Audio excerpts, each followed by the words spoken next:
Magandang araw sa lahat, welcome po ulit dito sa ating channel ang Biyahe y Komida.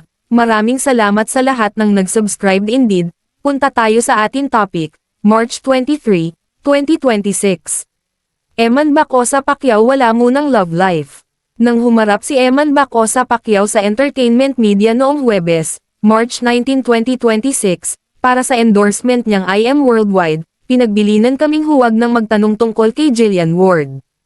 Hindi pa rin naiwasan, si Jillian pa rin ang itinanong sa boksingero, at paulit-ulit lang ang sagot niyang magkaibigan lang daw talaga sila ng kapusong leading lady.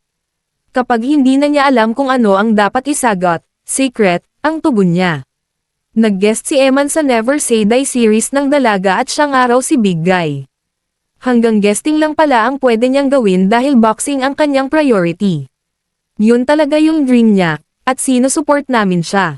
Ayaw namin tanggalin siya doon sa kanyang dream na yon, pakli ni Attorney Annette Gozon Valdez nang tinanong namin ito sa kanya sa birthday party ni Bernard Cloma noong araw ring yon.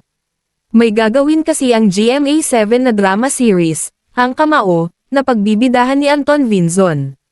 Marami ang nagsabing mas bagay kung si Eman ang kinuhang bida sa proyektong yon.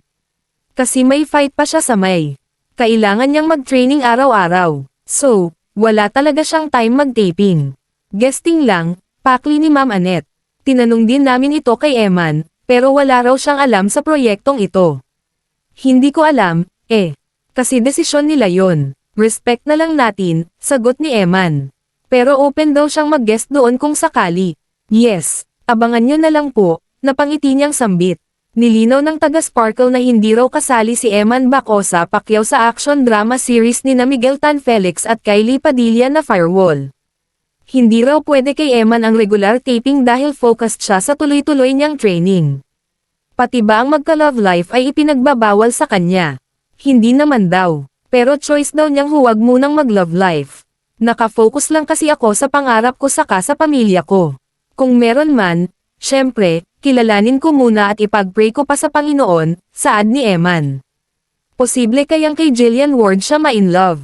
Kami ni Jillian naman, we are good friends, we are close friends. Nag-usap kami minsan, safe na sagot ni Eman.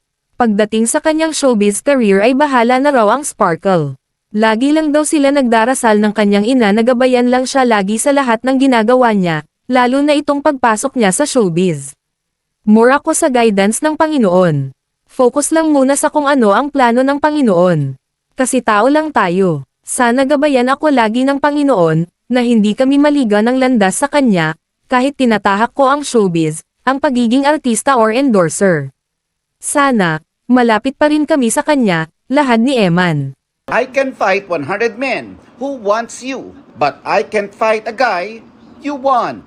Ay para kay Kapuso star Jillian Ward. Deleted na ang repost pero paglilinaw ng young boxer. Wala namang specific yung about din naman yun sa family and friends ko. Hindi para kay Jillian. Syempre close friends ko siya. Gusto ko rin siya i-support and i-protect. Hindi as a lover, as a friend. Post na, it's a cryptic post about one-sided love. Gusto mo bang i-clear yun? Pag na natin yung pag-usapan. ano lang, career and I am. So, masasabi mo ngayon na ang love life pa lang muna.